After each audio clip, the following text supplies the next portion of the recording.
Bien, pues continuamos con Félix Zorzo, que es conservador adjunto de artes decorativas europeas en los National Museums of Scotland. Estudió Historia del Arte en Madrid y en París y posteriormente estudió su máster dedicado a la decoración interior de los palacios reales borbónicos y las relaciones franco-españolas de la primera parte del siglo XVIII. En el Birkbeck College de Londres amplió su formación con un máster de culturas museística.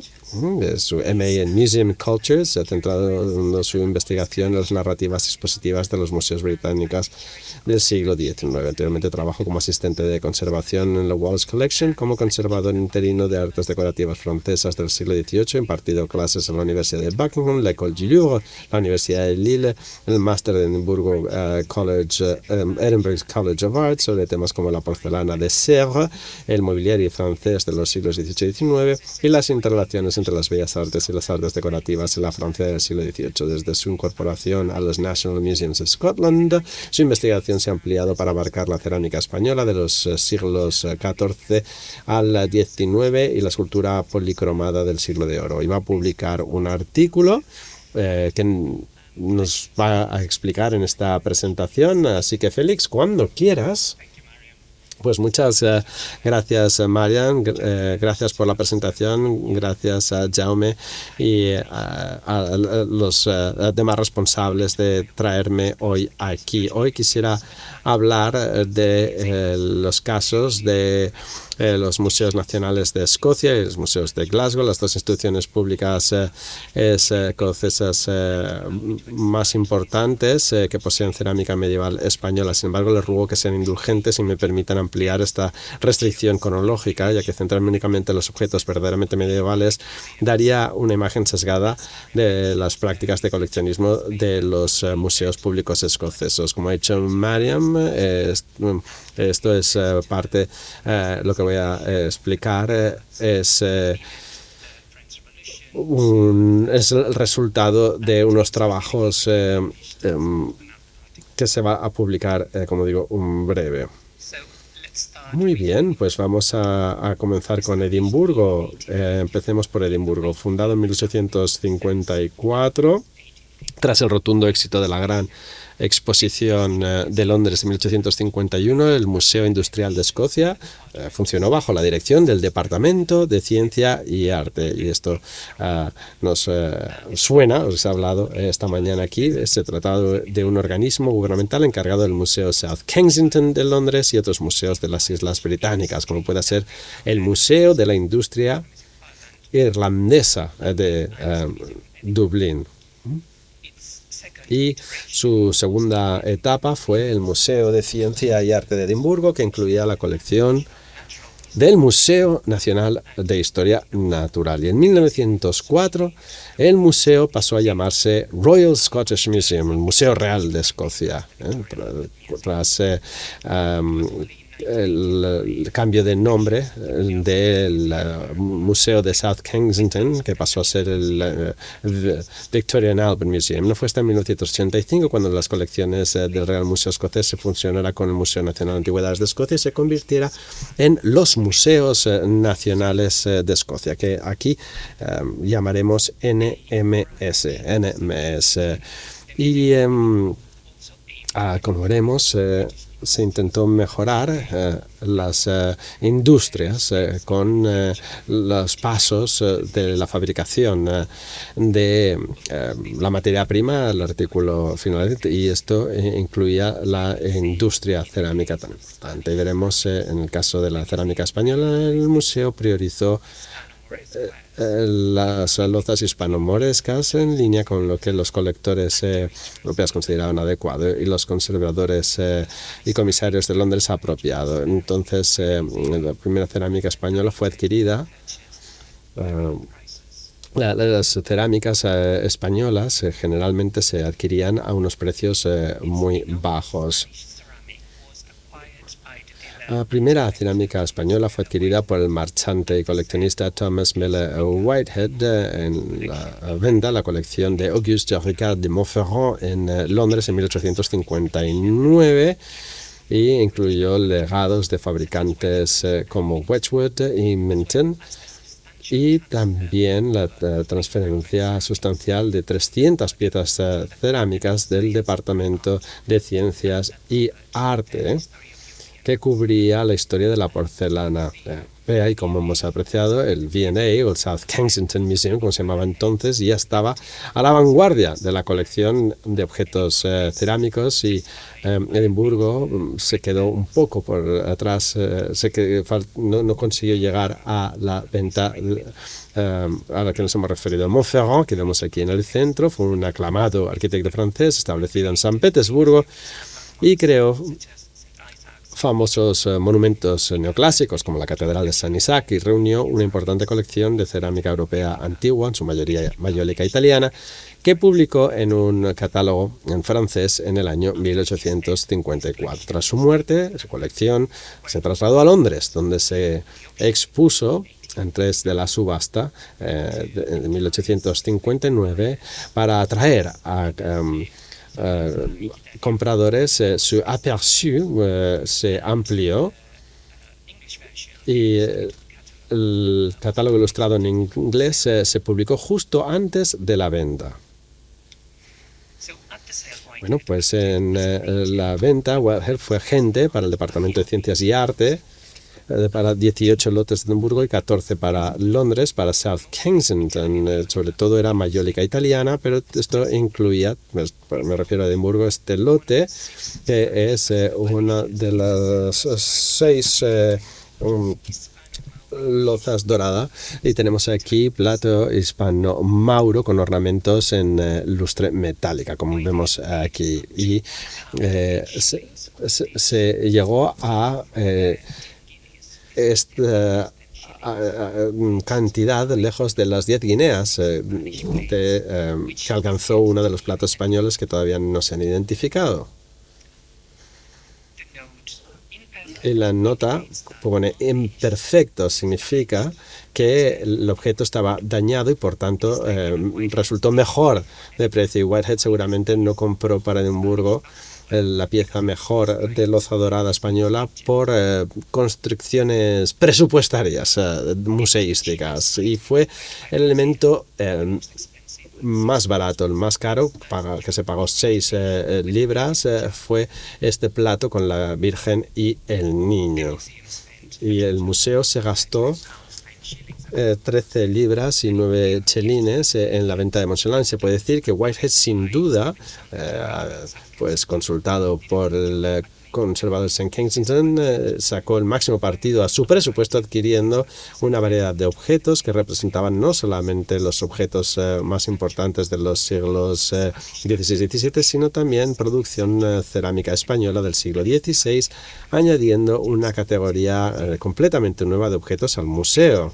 Se trata de la primera gran adquisición bajo la dirección de Thomas Croxton Archer, el segundo director del Museo Industrial. Archer pretendía subsanar el desequilibrio con South Kensington, que se consideraba que había recibido los mejores objetos, con una distribución más equilibrada de lotes entre Londres y Edimburgo, como hemos visto. Aunque imperfecto, este objeto pues buscaba el objeto educativo, aumentar la representación de técnicas industriales en Edimburgo.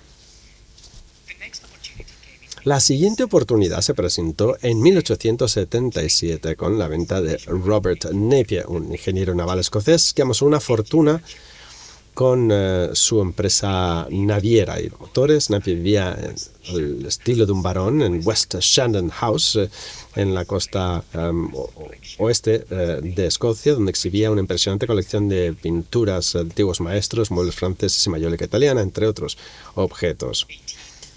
18 años después de la venta de Montferrand, Robinson y Whitehead continuaron asesorando y actuando en nombre del museo. En Edimburgo, en 1865, Napier recurrió a la experiencia de Robinson para catalogar su colección, y para entonces el papel de Robinson en South Kensington había pasado de ser conservador a árbitro artístico, crítico artístico, si se quiere, algo, digamos, más apartado tras sus desacuerdos con el director de South Kensington, Henry Cole. Y la subasta de 1877, Whitehead adquirió para el Museo de Edimburgo más de 100 objetos, desde mayólica italiana hasta marfiles tallados y madera de boj.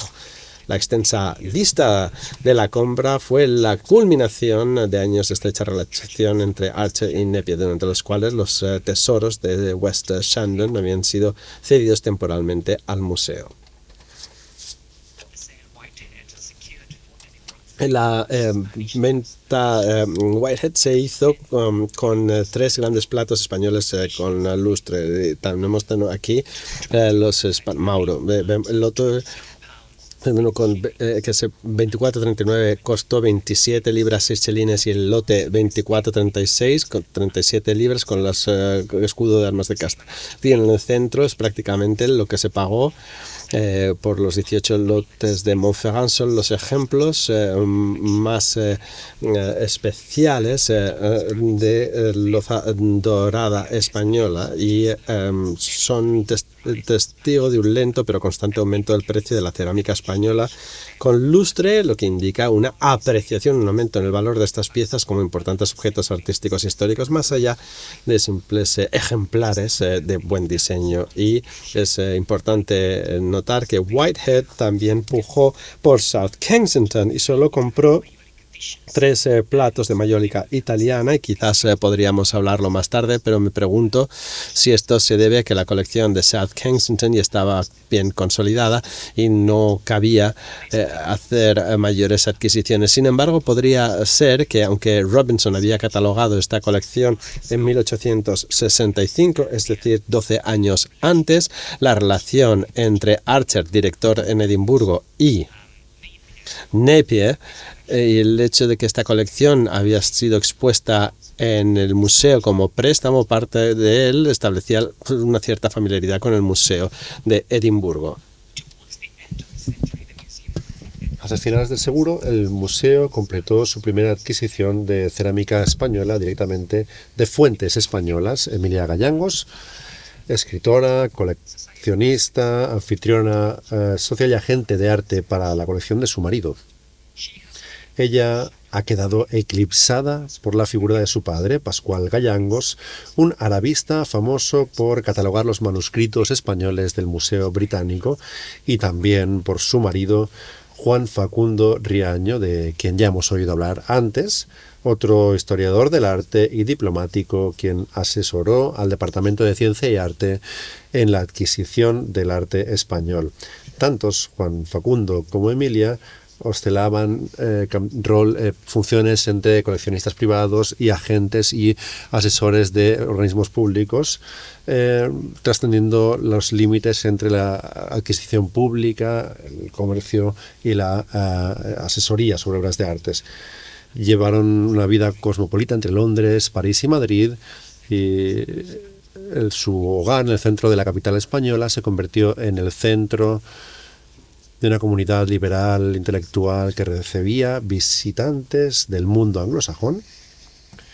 Cuando el poeta americano James Russell Lowell fue asignado ministro de la corte española a finales de los años 80, él visitaba frecuentemente a Emilia en una casa de Cito, donde se prevalecía el estilo victoriano, también con toques de riqueza hispano-morisca que ha acumulado la esposa. En particular, como sabemos, el señor Riaño se consideraba una autoridad en la loza dorada española, quien había publicado sobre la manera de fabricar la antigua loza dorada de Manises en 1878, un libro sobre este tema, posiblemente motivado por la salud en declive de Riaño. En 1862 él escribió a Philip Conliffe Owen, director de South Kensington, amigo de la familia, con quien Riaño había colaborado y quien expresó su voluntad de, y cito, desprenderse de todas nuestras colecciones. Owen se sintió asombrado y respondió que esta oportunidad de oro no podía perderse.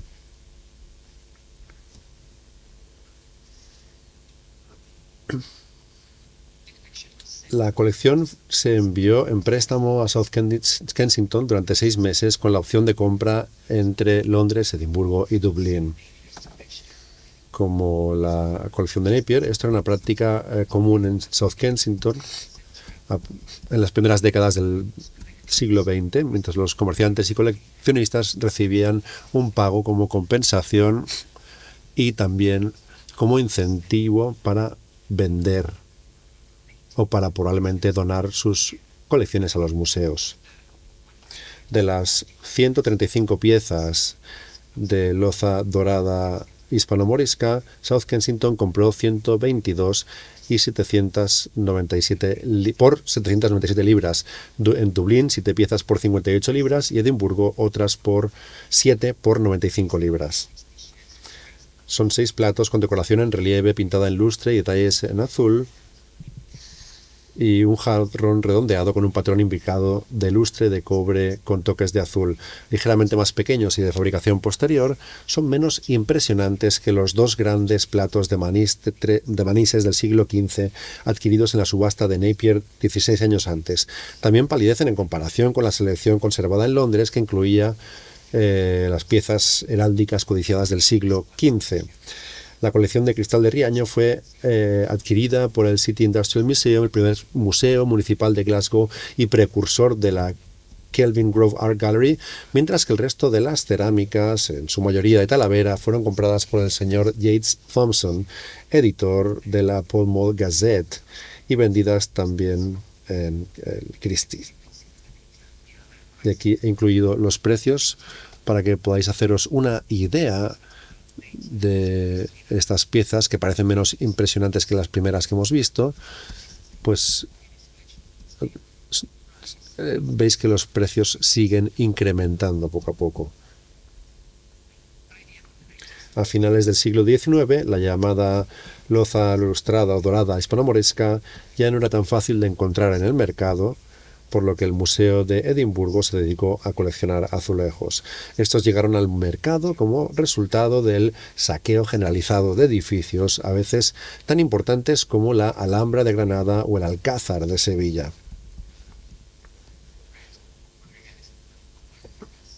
Pues seguro que habéis leído el trabajo de Mariam sobre esto. Un grupo de azulejos españoles de principios del siglo XVI entró en la colección en 1976 como transferencia de la sucursal del V&A en Bethnal Green. Llevaban las etiquetas de William Atkins, un coleccionista de azulejos de Bristol, cuya colección fue adquirida por South Kensington en 1892. Uno de ellos procede del Alcázar de Sevilla y fue regalado a Atkins por nada menos que la extraordinaria coleccionista de cerámica y principal donante de la colección del V&A, Lady Charlotte Schreiber. Y su vida y logros se acaban de publicar por el Dr. Macaulay Howard y recomiendo encarecidamente leer su biografía. Mientras tanto, en Glasgow, la capital industrial de Escocia, el Museo Industrial de la ciudad estaba reuniendo una colección con un objetivo similar al del Museo Industrial de Edimburgo. Añadieron a su colección algunos ejemplos interesantes de cerámica medieval española, como esta baldosa del siglo XV, fabricada en Toledo, un ejemplo de la técnica de la cuerda seca, adquirido en 1883 de la colección de no otro, sino J.C. Robinson. En el centro, un plato de mediados o finales del siglo XV con un gran diseño en forma de pétalos, en cuyo centro aparece un león rampante adquirido en 1893 de la colección del comerciante de arte Frederick Spitzer, y un plato de finales del siglo XV decorado con inscripciones pseudocúficas, adquirido en 1895 por 30 libras a Henry y George Durslager, quienes se establecieron un exitoso negocio de comercio de arte en Nueva York y Londres que abastecía a coleccionistas destacados como Sir Richard Wallace y J. Piermont Morgan, y actuaban como asesores del Victoria Albert Museum. Sin embargo, la mayor parte de la colección de cerámica medieval española que hoy se encuentra en los museos de Glasgow fue añadida por Sir William Burrell en la década de 1940. Para esta sección me gustaría dar las gracias a Ed Johnson, conservador de arte medieval y renacentista del Burrell, por enviarme amablemente información de archivo y reconocer la labor de la doctora Nora Al-Gailani. Hijo de un comerciante naviero, William Burrell amasó una fortuna enorme antes de cumplir los 40 años y dedicó el resto de su vida al coleccionismo de arte, desde tapices góticos, su verdadera pasión, hasta pinturas al pastel de Degas. En mayo de 1944 donó su colección a la ciudad de Glasgow, una colección que siguió creciendo hasta su muerte en 1958. Durante este periodo de 14 años, y con la idea de crear un museo que contara una historia completa de arte, Burrell comenzó a coleccionar más allá de sus gustos personales. Por ejemplo, entre 1944 y 1948 compró cerca de 600 piezas de cerámica europea, entre ellas loza dorada española. Estas compras se beneficiaron de la depresión económica posterior a la Segunda Guerra Mundial, con colecciones que salían al mercado a precios más bajos y una falta general de interés por las obras de arte. En total, adquirió 42 piezas de cerámica o loza dorada española. El primero pudo haber entrado en la colección ya en 1918. Este plato de Manises con un toro sobre un fondo decorado con hojas y reflejos de azul cobalto. Probablemente fue adquirido al comerciante de arte Hermann van Schlohem, quien vendía pinturas de antiguos maestros y objetos de arte en sus tiendas de Nueva York y París. Y a partir de 1918, el año de la adquisición de este plato, y coincidiendo con la Primera Guerra Mundial, también en una tienda de Londres.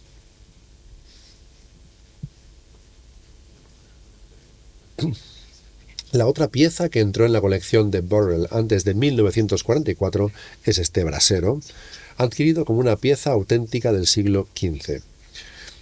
Sin embargo, data de finales del siglo XVIII o XIX y es posible que se tratara de una falsificación.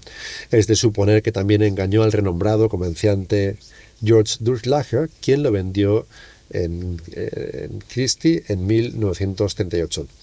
Burrell lo adquirió por la considerable suma de 304 libras y 10 chelines a los hermanos Maurice y Raphael Stoga, quienes se dedicaban principalmente al comercio de escultura gótica y renacentista y artes decorativas desde sus tiendas de París y Nueva York. Las compras de loza dorada de Burrell crecieron exponencialmente tras el regalo que hizo a la ciudad de Glasgow en 1944. Estos 6 platos, comprados en 1948 a los comerciantes londinenses Frank Partridge & Sons, habían pertenecido al político conservador y filántropo británico Sir Alfred Beit, quien coleccionaba con pasión pinturas de antiguos maestros y artes decorativas para su casa de campo en Irlanda. Además de la colección de su padre, Beit también heredó la de su tío y homónimo Alfred Beit Sr., para entendernos. Beit Sr., financiero judío-alemán, amasó su fortuna gracias a las industrias mineras de diamantes y oro en Sudáfrica. En su casa de Park Lane, en Londres, Beit Sr. acumuló pinturas de los antiguos maestros, bronces renacentistas, mayólica y cerámica hispano-morisca, todas elogiadas por su amigo y asesor Wilhelm Bode, quien también asesoraba a otros magnates del oro como Julius Werner y Max Michaelis. Beit Jr. murió en 1994, y lo que pudo haberle llevado a vender parte de su colección antes de 1948 fue un cambio considerable en su vida. Tras haber perdido su escaño en la Cámara de los Comunes en 1945, abandonó Inglaterra y se trasladó a Sudáfrica. Aún está por determinar si estos 6 platos habían pertenecido a Beit Sr. Entre ellos se encuentran algunas de las piezas más espectaculares que se pueden encontrar en estas colecciones escocesas, desde un cuenco, plato sopero del siglo XIV, decorado con una cabra mordisqueando una ramita que probablemente estaba incrustada en una pared, hasta un plato de marises de principios del siglo XVI con un ciervo incrustado y una gran flor delineada en azul. Las dos primeras piezas que veis en la parte superior. Es interesante señalar que el plato heráldico conocido como el plato de la familia Tondi, que lleva el escudo de armas de la familia sienesa Tondi, fue propiedad inicial de los hermanos Durlacher, quienes vuelven a entrar en la historia. Es la pieza de cerámica española más cara comprada por Burrell con un precio de 500 libras esterlinas. El plato Tondi le sigue de cerca en precio, con 420 libras. Otra pieza de mediados del siglo XIV, un brasero con el escudo de armas de un águila sobre una forma abovedada con una flor de lis a sus pies. En la parte posterior se muestra una gran águila con alas extendidas. El grupo incluye otras dos piezas con emblemas heráldicos que representan un águila. Un plato de finales del siglo XV, comprado por 320 libras, y a la izquierda una pieza de mediados del siglo XVI, documentada en la colección de la familia Bridges en Somerset desde 1685. Conocido como el plato de Feversham, por haber sido expuesto en la mansión de los Bridges durante la visita del comandante real, Lord Feversham, es uno de los platos de loza dorada más antiguos que se conservan en Gran Bretaña. Posteriormente pasó a ser propiedad de un tal Mr. Stradling y se vendió en una subasta en 1902. Una teoría plausible es que Alfred Byte Sr. pudo haber comprado el plato en la subasta de Stradling, que luego pasó a la colección de su sobrino antes de que Burrell lo adquiriera. Burrell debió haber desarrollado un gran interés por la loza lustrada. 2 semanas después de la compra de Byte Partridge, adquirió este magnífico brasero de mediados del siglo XV con un escudo de armas que representa un pez en la tienda de Morris Harris en el Royal Arcade de Londres por la modesta suma de 130 libras. Modesta si lo comparamos con las compras anteriores. Burrell también recurrió a los servicios de Partridge & Sons para adquirir por 105 libras este azulejo decorado con un escudo de armas en una subasta de Sotheby's en 1950. 2 años después, Partridge & Sons volvió a actuar como agente suyo y compró este espectacular plato con el monograma de Cristo rodeado por un intricado diseño de hojas de brión azules y brillantes en la subasta de Sotheby's por la considerable suma de 440 libras, más 22 del encargo. Burrell también compró algunas piezas españolas que habían sido datadas una fecha demasiado temprana, pero cuyo análisis posteriores han corregido. Vemos aquí cerca del siglo XVI, cerca de los siglos de los años 1500, y todos estos se han reevaluado y se han datado en fechas posteriores. Aunque al menos en 2 ocasiones Burrell adquirió piezas que posteriormente se determinó que eran de fabricación anterior, como estas 2 que vemos aquí, estos 2 platos que vemos. Espero que esta breve presentación haya contribuido a esbozar cómo las 2 principales colecciones públicas escocesas han adquirido cerámica medieval española. Por un lado, con presupuestos públicos limitados, el Museo de Edimburgo, fundado en 1859, y el City Industrial Museum de Glasgow, fundado en 1883, iniciaron una colección pequeña pero representativa, pensada en un principio como modelos deseables para los fabricantes, pero que más adelante, en el siglo, se orientó hacia la representación artístico-histórica. Por otro lado, la visión filantrópica y el gran poder adquisitivo de Burrell dieron como resultado una impresionante selección de piezas antiguas entre las que se incluyen platos heráldicos con una importante procedencia. Ambas colecciones deben su existencia a una red de coleccionistas como Napier y los Riaño Gallangos, comisarios, conservadores como Archer y Robinson, agentes como Whitehead y Frank Partridge y comerciantes como los hermanos Durlacher, quienes trabajaron juntos, a veces en beneficio propio, pero en última instancia para el bien público. Muchas gracias. Gracias, muchísimas gracias, Félix. Qué interesante estos estudios, esta investigación sobre Edimburgo y Glasgow y desde V&A, viendo la conexión entre cómo coleccionaban ambas instituciones. Ahora pienso, no sé si me he perdido miles de gallangos en los registros del V&A, seguro que tú los has estudiado. Es interesante, ¿no? Esta venta que se asocia a Juan Facundo Riaño en el 53 en Londres, tiene una conexión más directa entre Emilia y las colecciones de Edimburgo. Lo que pude observar en la colección del Museo de Edimburgo, pero también a tenor de documentos en el V&A, se refieren generalmente como señora G. de Riaño, a veces señora, como un italianismo, ¿no? O Madame Riaño. Juan Facundo ya estaba bastante enfermo por aquel entonces y el documento parecía apuntar hacia que ella forzó la venta para desprenderse de la colección. Al menos aparece como contacto principal.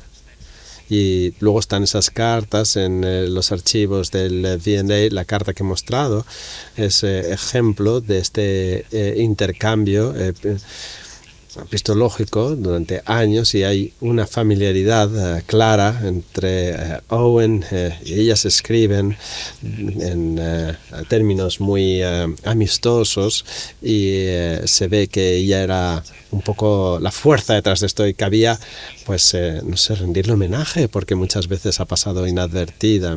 Con Pascual Gallangos y con Francisco Riaño son figuras prominentes, son los eruditos, pero la coleccionista era ella, y hay poca referencia a su colección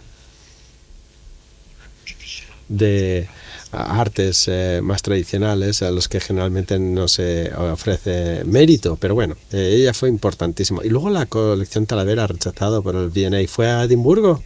No. ¿Y dónde acabaría eso? Bueno, se vendió, se adquirió, queremos decir, por Yeats Thompson, que publicaba la London Gazette, y lo que no compró fue a Christie's. Fascinante ver el mercado de los años 40. Y para ese momento el V&A ya no coleccionaba, y es un periodo fascinante por la calidad del material en aquella época, ¿no? Sí, sin duda, y se debe porque tras la Segunda Guerra Mundial muchos coleccionistas querían vender objetos. Coincide también con el desembolso de ingentes colecciones en el Reino Unido, y Barrell, que tenía los medios para adquirir, y había cambiado de comprar para intereses personales, de decorar sus propiedades, a una más museística, y a partir de quiere una colección y está comprando prácticamente todo lo que caía en sus manos con esta idea enciclopédica, y es desde ese momento en que empieza a poder poner sus manos sobre estas piezas, y tenía un presupuesto considerable. Con micrófono, por favor, si son tan amables, si no, no podemos escuchar ni, por tanto, interpretar. Sí, la conexión entre Edimburgo y Dublín quedan claros, y es interesante escuchar esto. Pero en la colección Barrell de Glasgow ha aparecido John y Gertrude Hunt en sus estudios, porque tenían un comercio en los años 30 y 40 en Londres del siglo XIX, y creo que buena parte de la cerámica y algunos marfiles comprados de los Hunts, cuya colección está en Irlanda, por eso me pregunto por esto, eran comerciantes, eran marchantes, ¿no? Y la loza de Paterna, que esa pieza que parece que es de un revestimiento de pared, no sé si el origen es de los Hunter o si se sabe algo más de su procedencia. Bueno, la referencia de que disponemos de Barrel es Durlac. Sí, vale. Pues entonces los Hunt comerciaban con cualquier objeto medieval, una colección de lo más ecléctica. Compraban, vendían en los años 20, 30 y 40, pero hay conexiones definitivamente entre el Museo Hunting y la colección Limerick de Glasgow. Sería interesante. Bueno, quizás para otras categorías de la colección a las que no he podido investigar por ahora. No sé si hay preguntas.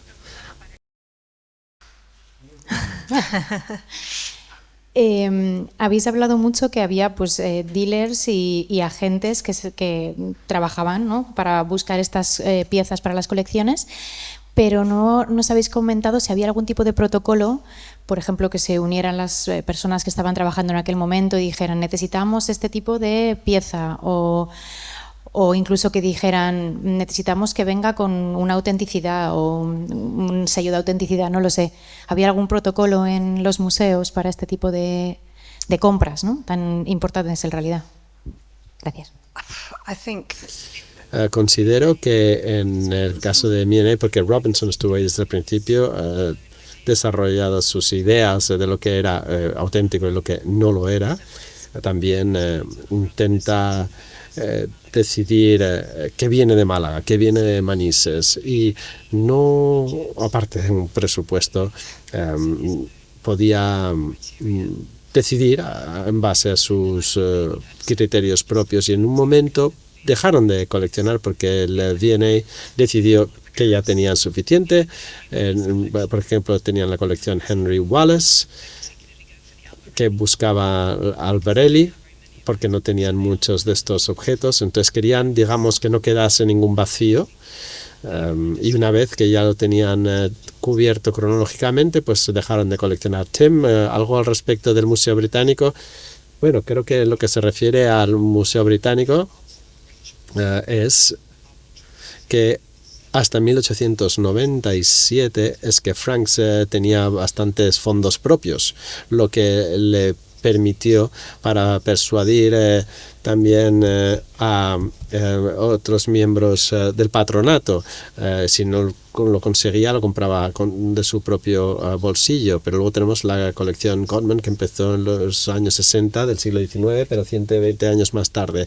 Y en mis tiempos llegó al Museo Británico. Pero podría ser que la lentitud relativa de adquisiciones tras la década de los 60 del siglo XIX se debe a la idea de que la colección Godman podría llegarles, y el problema en el Museo Británico constituía que el hombre más importante que trabajara jamás allí, seguramente, Panizzi, el director del Museo Británico desde el 1860 en adelante, y se lleva muy bien con Henry Coke, que dirigía el Museo de South Kensington, y dice, puedes tener las adquisiciones de Bernal y de Franks, que van con ella, en el mismo lote. Sí, la verdad es que no quería que el Museo Británico fuese una colección tradicional de libros y antigüedades clásicas. Entonces Franks pues se vio debilitado porque su director no quería adquirir aquello que había estado comprando hasta ahora, en absoluto, y tampoco quería duplicidades con South Kensington, porque esto se estaba haciendo problemático. Por suerte, Franks disponía de dinero, y luego estaba Godman, que efectivamente en el siglo XIX fue una colección de historia natural y se desgregó en el siglo XIX, que luego acabó siendo el Museo Natural del Museo de Historia Natural, queremos decir. Y como era un historiador de historia natural y esta formaba parte del museo en aquel entonces, pudo seguramente